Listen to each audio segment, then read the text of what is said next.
আসসালামু আলাইকুম। বাংলাদেশের ক্রিকেটে মাঝে, মাঝে কিছু বিরল প্রতিভা বের হয়। কিন্তু আসলে সেই প্রতিভাগুলা বের হওয়ার পরে আমরা সেই প্রতিভাগুলাকে না রাখি যত্নে আর না রাখি ভালো কোনো অবস্থানে। যেমন একসময় এইরকম কিছু ভালো স্পিনাররা বের হয়েছিল। লেগ স্পিনার বলেন, অফ স্পিনার বলেন বা লেফট আর্ম অর্থোডক্স বোলার বলেন। কিন্তু কয়জন নিজেকে আলোয় আনতে পারছেন? লেগ স্পিনার হিসেবে একমাত্র দেখলাম আমরা এই রিশাদ হোসেন কিছুটা নিজেকে আলোয় নিয়ে এসেছিলেন। সে এবং কিন্তু পরবর্তীতে আর কোনো লেগ স্পিনারকে সে কাতারেও আমরা দেখতে পারি নাই। একসময় জুবায়ের হোসেন লিখন ছিলেন, কিন্তু লিখন আসলে কয়টা ম্যাচ সুযোগ পেয়েছেন সেটা আপনি আমি সবাই জানি।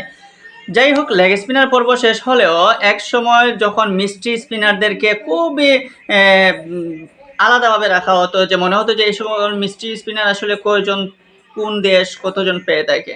ভারতে ওয়াশিংটন সুন্দরের মতো একজন অফ স্পিনার বা মিস্ট্রি স্পিনার রয়েছে। আমরা একসময় দেখলাম এই শ্রীলঙ্কাতে সুচিত্রা সেনানায়ক কিংবা অজান্তা ম্যান্ডিসের মতো মিস্ট্রি স্পিনাররা ছিল। বাংলাদেশেও কিছুদিন কয়েক বছর আগে আমরা একজন মিস্ট্রি স্পিনার পেয়েছিলাম, আর তিনি হচ্ছেন আলিস আল ইসলাম।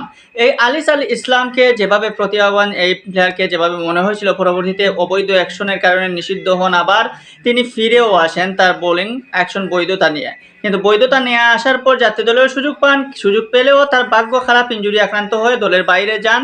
এই যে দলের বাইরে গেলেন, পরবর্তীতে আর আলিস আল ইসলামকে বাংলাদেশের জাতীয় দলের রাডারে দেখা যায়নি, কখনোই আর সুযোগ দেওয়া হয় নাই। ঠিক তেমনি আলিস আল ইসলামের মতো এই মুহূর্তে টপ টি20তে বাংলাদেশ হাই পারফরমেন্স ইউনিটের হয়ে ক্রিকেট দুনিয়াকে মাতাচ্ছেন বলতে হবে মোহাম্মদ রুবেল।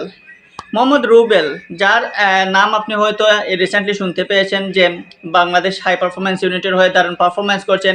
এখন পর্যন্ত এই মোহাম্মদ রুবেল 6 ম্যাচ খেলে 20টা উইকেট নিয়ে ফেলেছেন। এইরকম মিস্ট্রি স্পিনারের অভাব বিশ্বের তথা বাংলাদেশ কেন সারা বিশ্বেই অভাব। কিন্তু এই মিস্ট্রি স্পিনার মোহাম্মদ রুবেল যেন টপ টি20কে বেছে নিয়েছেন নিজেকে মেলে ধরার, নিজেকে আরও উপরে নিয়ে যাওয়ার। আপনি দেখবেন যে টপ টি20তে 6টা ম্যাচ খেলেছেন, 6টা ম্যাচে একটা ফাইফার রয়েছে, 4 উইকেট রয়েছে 2টা। সো 6 ম্যাচে 20 উইকেট। তার নিকটতম প্রতিদ্বন্দ্বী যিনি রয়েছেন তিনি নিয়েছেন মাত্র 10 উইকেট, 2 নম্বরে যিনি রয়েছেন, এবং তিনি নিয়ে নিয়েছেন 20টা উইকেট। সো মোহাম্মদ রুবেল এক সময় ছিলেন ক্রিকেটের বাইরে, তিনি বিয়ে পড়াতেন, ছিলেন কাজী, কাজী থেকে আজ প্লেয়ার, প্লেয়ার থেকে আজকে বাংলাদেশের অন্যতম একজন আলোচিত মুখ, এবং এই আলোচিত মুখ বাংলাদেশ হাই পারফরমেন্স ইউনিটে খেলছেন। অদূর ভবিষ্যতে হয়তো তিনি সুযোগও পেয়ে যেতে পারেন জাতীয় দলে, কিন্তু আসলেই কি জাতীয় দলে সুযোগ পাওয়ার মতো ক্যাপাসিটি তিনি অর্জন করে ফেলেছেন? হ্যাঁ, তিনি সেই ক্যাপাসিটি অর্জন করে ফেলেছেন, কিন্তু বাংলাদেশের নির্বাচকরা, বাংলাদেশ টিম ম্যানেজমেন্ট সেই সুযোগটা কি আসলে মোহাম্মদ রুবেলকে দিবে?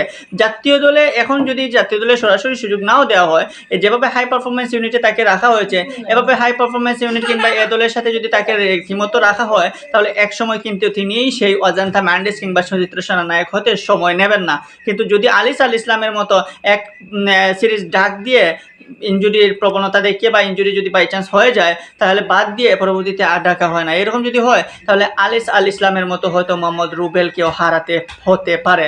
সো আমরা চাইবো যে এইরকম মিস্ট্রি স্পিনার, এইরকম কিছু প্রতিভাবান প্লেয়ার রয়েছে যারা আদৌ আসলে ক্রিকেট দুনিয়ায় রাজ করতে বা মাথাতে আসেন। সো এই মোহাম্মদ রুবেলরা যদি এখন যদি সেই সুযোগটা পান, এখন যদি হাই পারফরমেন্স ইউনিট কিংবা এ দলের সাথে ঠিকঠাকভাবে থাকেন, তাহলে হয়তো মোহাম্মদ রুবেল আরও বড় পর্যায়ে যাবেন।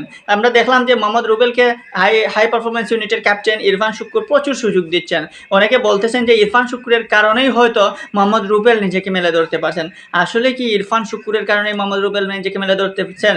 হ্যাঁ, ইরফান শুক্কুর ক্যাপ্টেন হিসাবে হয়তো মোহাম্মদ রুবেলকে ঠিকঠাক জায়গা মতো তাকে ঠিক জায়গায় ইউজ করতে পারতেছেন, কিন্তু ইরফান শুক্কুরের দিনের আগেও মোহাম্মদ রুবেল নেটে বোলিং করে কিন্তু মন কেড়েছিলেন অনেক ফরেন প্লেয়ারদের, অনেক ফরেন কোচদের, এমনকি বিপিএলেরও অনেক কোচদেরও মন কেড়েছেন, কিন্তু দুর্ভাগ্যবশত তাকে সেই আলোয় নিয়ে আসা যায়নি। এবার হাই পারফরমেন্স ইউনিটের কারণে, টপ টি20-র কারণে তিনি সামনে এসেছেন। এখন দেখা যাক আসলে যে এই মোহাম্মদ রুবেলরা কতটুকু আরও উপরে উঠতে পারে, নাকি আলিস আল ইসলামের মতো মোহাম্মদ রুবেলরা হারিয়ে যায়। এবং অপেক্ষার পালা, দেখার পালা যে বাংলাদেশ ক্রিকেট বোর্ড এই মোহাম্মদ রুবেলদেরকে কতটা যত্নে রাখতে পারে।